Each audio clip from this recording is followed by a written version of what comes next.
Jackson. I got off work and I had a beer. Hey, bro. 4 beers, actually, and some whiskey on top of What is that. wrong with you? Nothing. Nothing wrong with me. We have a patient No, who's counting on us. Not us. Me. And there's no organs. There's nothing I can do, so just leave me the hell alone.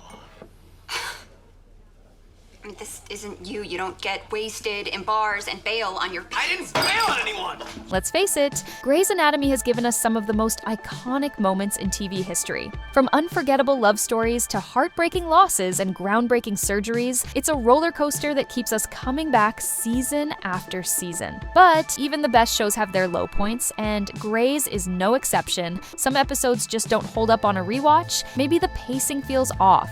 Maybe the storyline feels out of place, or maybe the drama just doesn't hit like it used to. And if you're anything like me, you probably have a mental list of episodes you skip every single time during a binge.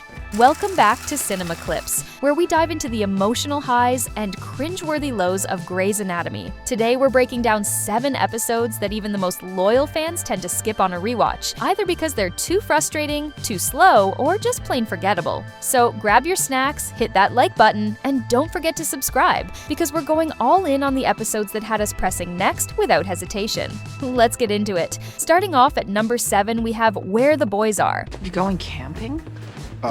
With Shepard, yes. With the sleeping on the ground and everyone being behind the same bush? Fresh air. Sometimes the problem's easily detected. We have back-to-back cabbages. I booked the ORs. I canceled the ORs Why? because I'm going camping with Shepard.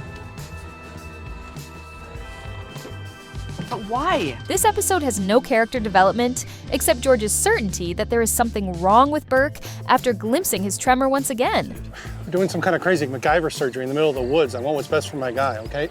No offense.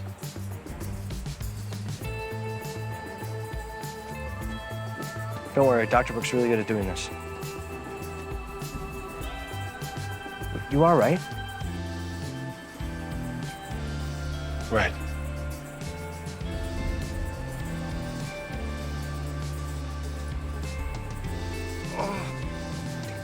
Still a little bleeding there. Hold on, Walter.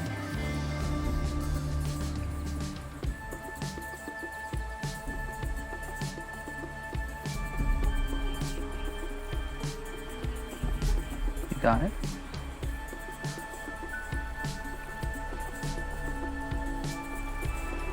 I always have it.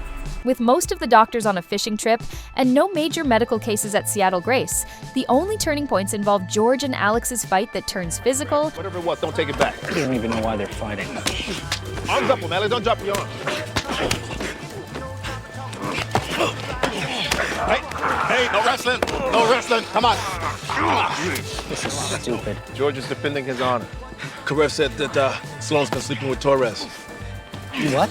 And Callie's ending revelation about George's father's hospitalization. In this episode, Meredith helps Mark Sloan with a case involving gender-affirming surgery. I am surprised you agreed to do the surgery. People don't come to me to fix what's on the outside, they come to me to fix what's on the inside. So, if that means giving someone a straighter nose or bigger breasts, or if that helps a person get by, I don't run, I don't hide, I don't take space. While both doctors are respectful and supportive, the story shows how society still struggles, especially when the patient's spouse uses their old name. Not much else happens in the episode until the end, so it's one you can easily skip if you're looking for more action-packed or emotional moments. At number 6, we have Time After Time. You're Dr. Isabel Stevens. Yes. If you're Mr. Ruggiero, though, you're with Dr. O'Malley. Dr. Stevens? Our daughter has leukemia and needs bone marrow transplant. You're looking for hematology. It's 3rd floor west through these double doors, second set of elevators on the right. I'm so sorry about your daughter, but Seattle Grace has one of the best bone marrow transplant centers in the country. If you'd like, I can take you up there myself. No, it's just that you look so much like our daughter. This episode tries to give Izzy a deeper emotional storyline by introducing a huge part of her past. the daughter she gave up for adoption at 16. For a moment, it feels like we're about to see a whole new side of Izzy as she comes face to face with her teenage daughter, Hannah. There's potential for real growth and healing here, maybe even a long-term arc, but instead, the storyline ends almost as quickly as it begins. Hannah never shows up again, and there's no follow-up or lasting impact. She's so tired. We left it up to Hannah, and she's just not ready. I'm sorry. We don't want to force it. Maybe another time? When she's feeling better. No, of course. I understand. I'm sorry, but the transplant? Student. Look at me. Your girl. You can want her to want you all day long. She has to be here if she's ever gonna have that chance again. I'm sorry. Of course, yeah, I'm ready. Let's get started. It feels like the writers introduced something big just to stir emotions in the moment and then dropped it entirely. For many fans, that makes the episode feel empty and disappointing, especially on a rewatch.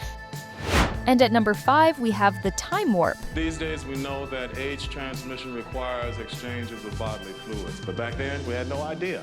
Can you get it from casual contact, from the air, from surgery? No idea.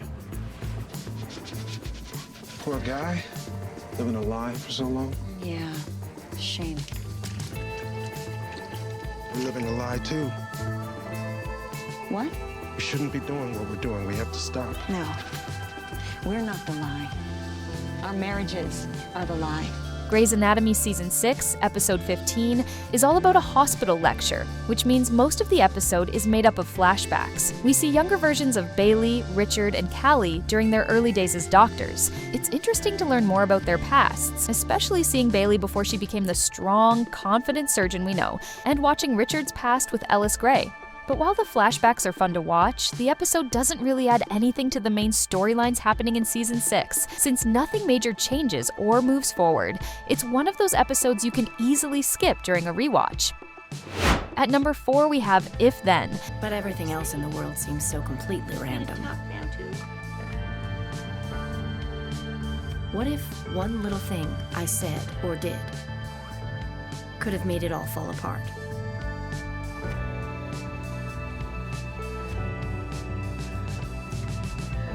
What if I'd chosen another life for myself? Or another person?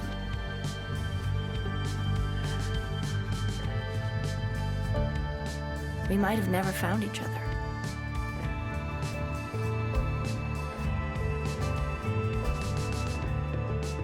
What if I'd been raised differently? What if my mother had never been sick? What if I'd actually had a good father? This episode shows an alternate universe imagined by Meredith after finding out she and Derek could adopt Zola. It makes her wonder what life would have been like if she'd had different parents. In this version of reality, Meredith is best friends with April instead of Christina and is dating Alex. It's a fun and strange twist with surprising pairings, but it doesn't really add anything important to the main story. The episode is entertaining, but at the end of the day, it just reminds us that no matter the universe, Meredith and Christina's friendship and Meredith and Derek's love were always meant to be. Coming off at number 3, we have Who Is He and What Is He to You? Are your charts, Dr. Avery? Great. Kepner. Right, sorry. I know his name because it's on all our stationery. Right. A patient and a donor, two of them here together. Same time, same day. Perfect match. It's like winning the lottery. I mean, if you call a brain dead kid a lottery ticket, then yeah. Of course, and it's a horrible loss. I'm just thrilled that you're both here to make this possible. Another episode mainly featuring Jackson and April away from Seattle for a risky surgery. This episode 16 mostly focuses on Jackson's personal journey, and it shows Jackson meet his biological father. I've got some meatloaf left over in the back. I could fix up something to go if you'd like. I'm Jackson Avery. I'm your son.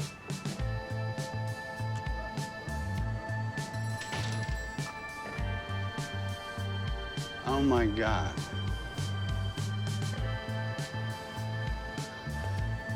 Oh my God. Jackson. Oh, son. And understand who he wants to be as a person in contrast to his father's choices.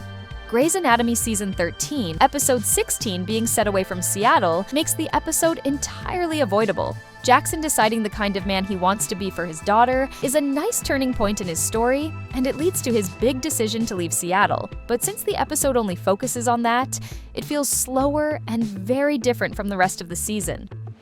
At number 2, we have Gut Feeling. No. You should totally go there with DeLuca. Yeah, you should totally hit that. That phrase is kind of gross. I agree, and I apologize. I'm just saying that, if you wanted to date him, I wouldn't mind, even though I'm fine with it. I encourage it. Well, thanks, I think, but I'm kind of off the market. Well, no, I haven't exactly slapped a label on it, but there's been a fair amount of other kinds of slapping. Ew.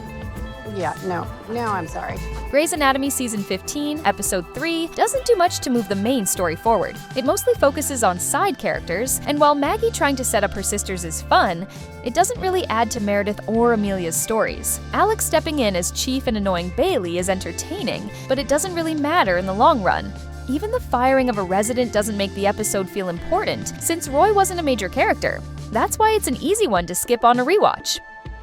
Finally, at number 1, we have The Makings of You. Just a heads up, the owner of the cabin has a very strict no phones policy except in emergencies. I wouldn't want to upset the owner. No, you wouldn't. Wow, it's more amazing than you described. Well, porch railing's a little loose and, bears, but they're not inside, so. Okay. In Grey's Anatomy Season 18, Episode 12, Meredith meets Nick's niece and spends time with him in Minnesota, showing their relationship is getting serious. But since most of the episode happens outside the hospital, it feels disconnected from the rest of the season. With this episode focusing greatly on Nick and Meredith's budding relationship, their time in Nick's cabin feels inconsequential. Meredith and Nick's romance are nice moments, but they don't feel very important. The next few episodes explain their relationships better anyway, so this one is easy to skip on a rewatch. And there you have it, 7 episodes of Grey's Anatomy that even the biggest fans usually skip. Whether it's because the plot felt pointless, the drama felt forced, or it just didn't hit the emotional mark, these episodes remind us that even a show as legendary as Grey's has its off days. But let's be honest, we still love it, flaws and all. That's the magic of Grey's Anatomy. Even the episodes we skip are part of the story that's kept us hooked for nearly 2 decades. If you've got your own list of episodes you always skip, or maybe ones you think deserve a second chance, drop them in the comments below. I'd love to hear what you think. Thanks for watching, and don't forget to like, subscribe, and hit the bell so you never miss a deep dive into your favorite Grey's Anatomy moments. Until next time,